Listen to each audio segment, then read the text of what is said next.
Modern hospice care is failing dying patients in the most crucial way possible. They're treating death as a medical event, when it's actually the greatest spiritual opportunity of human existence. While Western medicine focuses on physical comfort, Tibetan death masters have spent over 1,000 years perfecting the art of guiding souls through conscious dying toward liberation. I've witnessed both approaches firsthand, and the difference is staggering. In the next 15 minutes, you'll discover why the Tibetan Book of the Dead serves as a GPS system for navigating after-death states, how spiritual preparation differs completely from emotional support, and the specific practices that could revolutionize end-of-life care. But here's what shocked me most when hospice workers learned these ancient techniques. Patient deaths transform from medical failures into spiritual victories.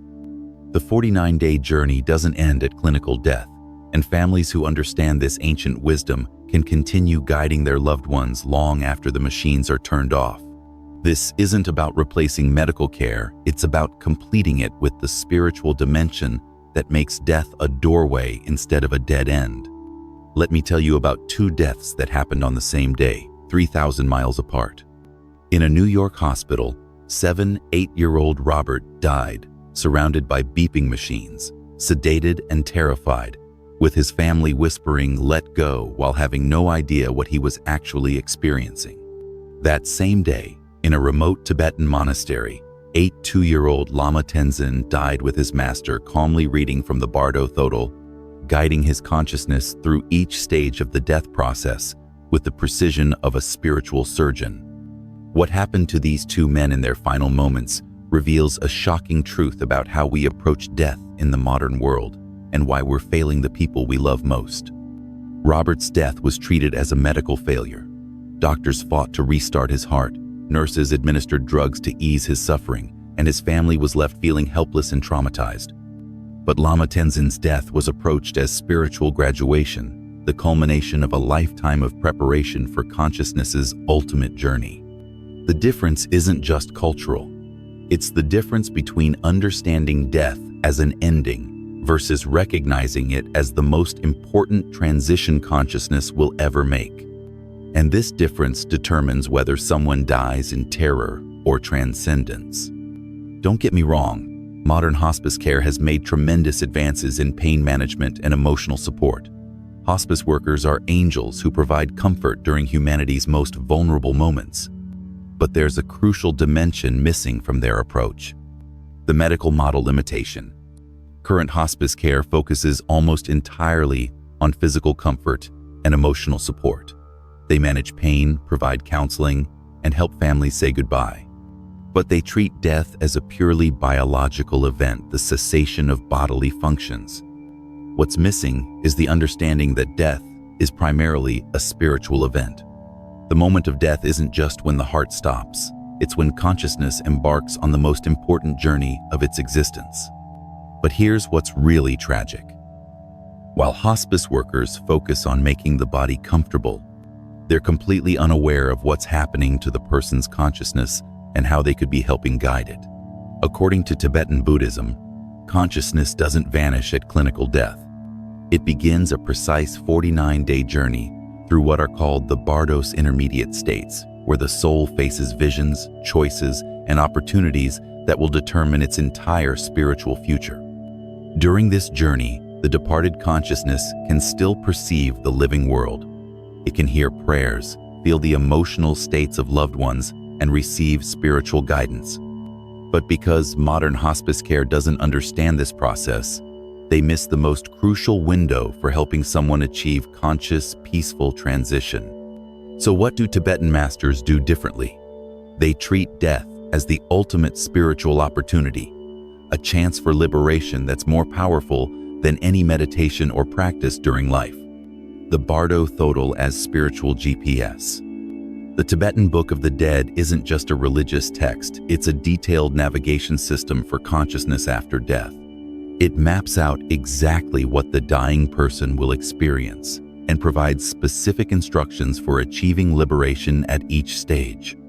When someone is dying, a trained lama sits beside them and reads from this ancient guide, describing in real time what their consciousness is experiencing. It's like having a spiritual GPS that says, in 100 feet, you'll encounter the clear light of death. Recognize it as your own essential nature. Sacred timing. Tibetan masters understand that different stages of the death process require different types of guidance. They know when to offer instructions for recognizing the clear light, when to help the person navigate the Bardo visions, and when to assist with conscious rebirth choices. But there's something even more profound about their approach that could transform how we think about end-of-life care. Consciousness preservation. Unlike Western medicine, which often sedates dying patients, Tibetan practice emphasizes maintaining clear awareness throughout the death process. They understand that consciousness needs to be alert and present to navigate the spiritual journey ahead. Sacred environment. They create optimal conditions for conscious dying, peaceful surroundings, spiritual imagery, the sound of mantras and prayers. Everything is designed to support the soul's transition rather than just comfort the body. The 49-day commitment. Most remarkably, their guidance doesn't end when the heart stops. They continue reading the Bardo Thodol and offering spiritual support for 49 days after clinical death, understanding that the soul's journey is just beginning. Now, you might be thinking, isn't emotional support the same as spiritual preparation? The answer reveals why modern hospice care, despite its good intentions, falls short of what dying people actually need. Emotional support, comfort for the living.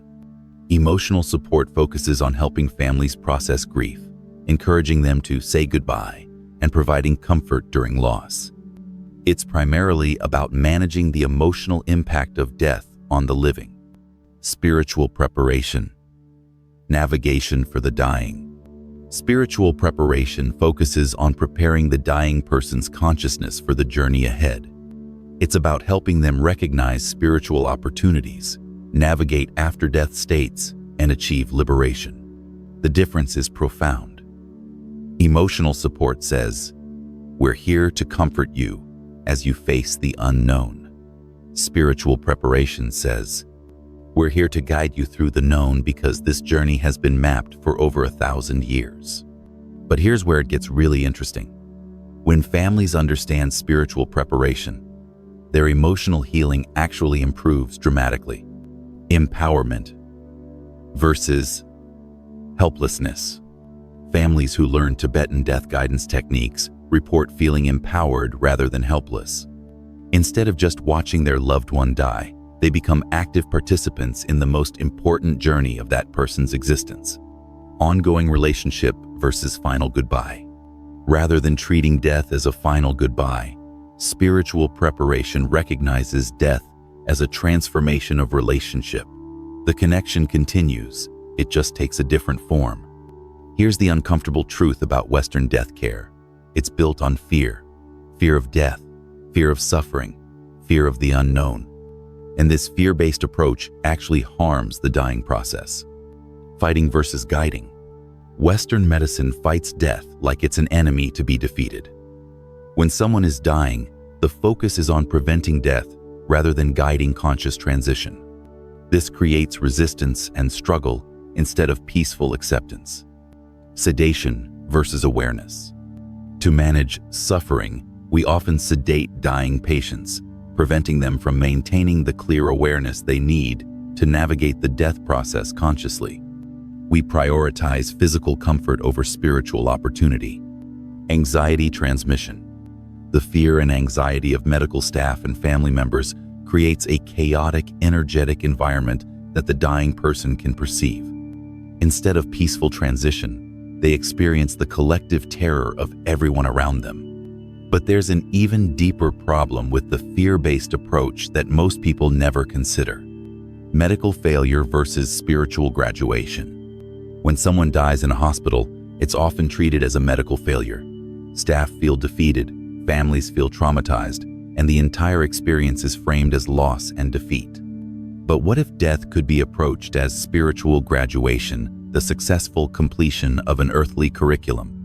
This shift in perspective doesn't just change the dying experience, it transforms how everyone involved processes death and grief. At the heart of Tibetan death, wisdom is understanding the clear light opportunity, the most important moment in human existence that Western medicine completely ignores. The ultimate moment. According to the Tibetan Book of the Dead, at the moment of death, consciousness experiences what's called the clear light, a brilliant, all-encompassing awareness that is actually the person's own essential nature revealed. Instant liberation. If the dying person can recognize this clear light as their own deepest essence, not as something external or frightening, they achieve instant liberation. They don't need to continue through the Bardos or be reborn. They merge with ultimate reality itself, the missed opportunity. But most people, unprepared for this experience, retreat from the clear light in fear or confusion. They miss the greatest spiritual opportunity of their existence because no one taught them what to expect or how to respond. Here's what's truly tragic. This opportunity appears to everyone who dies, but Western death care ensures that almost no one is prepared to recognize it. Preparation makes all the difference. Tibetan practitioners spend their entire lives preparing for this moment through meditation and spiritual practice. They train to recognize the clear light so that when it appears at death, they can merge with it consciously. Revolutionary potential. Imagine if hospice workers understood this process. Instead of just managing physical symptoms, they could help prepare dying patients for the clear light experience. Instead of sedating consciousness, they could help maintain the awareness needed for liberation. Now, I'm not suggesting we abandon modern medical care. Pain management and emotional support are crucial. But what if we could integrate the best of both approaches? Holistic end-of-life care. Imagine hospice care that addresses body, emotions, and spirit. Physical comfort, emotional support, and spiritual preparation for the ultimate journey. Spiritual training for hospice workers. Hospice workers could learn basic principles of conscious dying, how to create peaceful environments, when to maintain patient awareness, how to offer spiritual guidance without imposing religious beliefs. Family preparation programs. Families could learn how to support their loved one's spiritual journey, not just their physical comfort. They could understand the 49-day process and how to continue offering spiritual assistance even after clinical death. But there's one integration possibility that could transform end-of-life care more than any other. Spiritual death doulas. Just as birth doulas support the birthing process, spiritual death doulas could support the dying process. These trained guides would understand both the medical and spiritual dimensions of death, offering complete support for the ultimate transition. Documented success. In places where these integrated approaches have been tried, the results are remarkable. Patients report more peaceful deaths, families experience less traumatic grief, and the entire death process becomes a meaningful spiritual experience rather than a medical crisis. So how could we begin integrating this ancient wisdom into modern hospice care? Here are specific, practical steps that could be implemented immediately. Environmental modifications. Simple changes like reducing harsh lighting, minimizing electronic noise, and creating peaceful spaces for spiritual practice. These cost nothing but dramatically improve the dying environment. Consciousness preservation protocols. Guidelines for when sedation is truly necessary versus when maintaining patient awareness serves their spiritual journey. This requires training staff to distinguish between physical pain and spiritual transition experiences. Family spiritual education. Brief training programs teaching families about the death process from a spiritual perspective, how to offer meaningful support, and how to continue spiritual assistance during the 49-day period. Interfaith spiritual support. Training that respects all religious traditions while offering universal spiritual principles for conscious dying. This isn't about imposing Tibetan Buddhism, it's about understanding consciousness transition. But the most important implementation step requires a fundamental shift in how we think about death itself. Reframing death. Moving from death as failure to death as transition, from ending to doorway, from loss to transformation. This shift in perspective changes everything about how we approach end-of-life care. The ancient wisdom that modern hospice care is missing isn't just about better death experiences, it's about recognizing death as humanity's greatest spiritual opportunity. When we combine the best of modern medical care with thousand-year-old spiritual wisdom, we create something revolutionary, end-of-life care that serves not just the body and emotions, but the eternal soul making its ultimate journey. If this vision of integrated end-of-life care resonated with you, you'll love my video on the secret Tibetan practice that prepares you for death.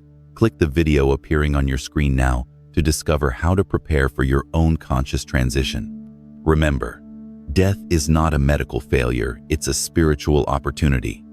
When we understand this truth and integrate it into our care systems, we transform death from humanity's greatest fear into its greatest teacher. The ancient masters knew this secret. It's time for modern hospice care to remember it too.